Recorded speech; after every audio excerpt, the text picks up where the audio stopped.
Hi friends, welcome to my channel. ಆಸೆ ದಾರಿ ಸಂಚಿಕೆಯಲ್ಲಿ ಇವತ್ತಿನ ಸಂಚಿಕೆ ಏನಾಗುತ್ತೆ ಅಂತ ತಿಳಿದುಕೊಳ್ಳೋಣ ಬನ್ನಿ.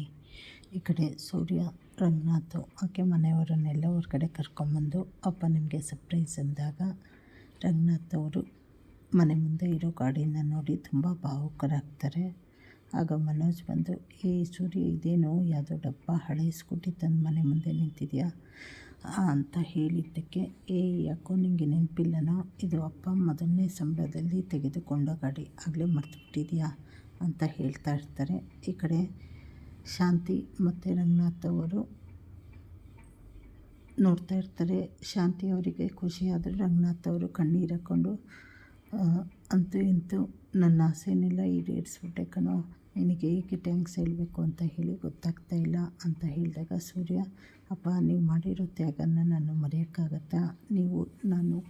ನಾನು ಸಣ್ಣವನಿದ್ದಾಗ ಹುಷಾರಿಲ್ಲ ಅಂತ ಹೇಳಿ ದುಡ್ಡಿಗೆ ಪರದಾಡ್ತಾ ಇರಬೇಕಾದ್ರೆ ಈ ಗಾಡಿನ ನೀವು ಇಷ್ಟು ಪ್ರೀತಿಸ್ತಾ ಇದ್ರಿ, ಆದರೆ ನಮಗೋಸ್ಕರ ಮಾಡಿಬಿಟ್ಟು ದುಡ್ಡನ್ನು ಹೊಂದಿಸಿದ್ರಿ ಅಂತ ಹೇಳ್ತಾರೆ. ಥ್ಯಾಂಕ್ಸ್ ಕಣಪ್ಪ, ಇದನ್ನು ಮತ್ತೆ ನನಗೆ ವಾಪಸ್ ಕೊಡಿಸಿದ್ದಕ್ಕೆ ಅಂತ ಹೇಳಿದಾಗ ಈ ಕಡೆ ಸೂರ್ಯ ಹೇಳ್ತಾನೆ, ಅಪ್ಪ ನನಗೆ ಥ್ಯಾಂಕ್ಸ್ ಇಲ್ಲ, ನೀವು ಹೇಳೋ ಅವಶ್ಯಕತೆಯೇ ಇಲ್ಲ, ಅಷ್ಟಕ್ಕೂ ಇದಕ್ಕೆ ಕಾರಣ ನಾನಲ್ಲ, ಇದು ಮೀನಾ ತಂದಿದ್ದು, ಮೀನಾನೇ ಇವೆಲ್ಲ ವ್ಯವಸ್ಥೆ ಮಾಡಿದ್ದು ಅಂತ ಹೇಳ್ತಾನೆ. ಈ ಕಡೆ ರಂಗನಾಥ್ ಅವರಿಗೆ ಮಗ ಸೊಸೆ ಬಗ್ಗೆ ಹೆಮ್ಮೆ ಅನ್ನಿಸುತ್ತೆ. ಹಾಗೆ ಅವರು ಹಳೆ ಜೀವನ ನೆನೆದು ಭಾವುಕರಾಗ್ತಾರೆ. ಮುಂದಿನ ಸಂಚಿಕೆಗಳಲ್ಲಿ ಏನೇನು ತಿರುವು ತೆಗೆದುಕೊಳ್ಳುತ್ತೆ ಅಂತ ಹೇಳಿ ಮುಂದೆ ನೋಡೋಣ. ಹೊಸದಾಗಿ ಯಾರ್ಯಾರು ಚಾನಲ್ ನೋಡ್ತಾ ಇದ್ದೀರಾ ಚಾನಲನ್ನು ಸಬ್ಸ್ಕ್ರೈಬ್ ಮಾಡ್ಕೊಳ್ಳಿ, ಲೈಕ್ ಮಾಡಿ, ಹಾಗೆ ಶೇರ್ ಮಾಡಿ.